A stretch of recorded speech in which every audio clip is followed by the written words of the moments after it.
పాపని ఉన్న పోతుపై తిప్పరాదు అందుకే యమహ ఎక్కిస్తా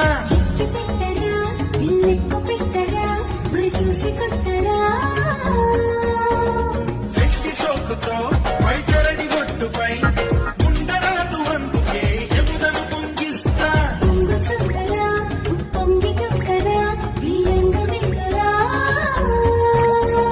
ఉల్లాసంగా యమకి భద్రంగా పొటాపొటి చేశావంటే పోయేదేది లేనేదో అన్నదే తారక మంత్రం కుర్రయమ్మ కుర్రయమ్మ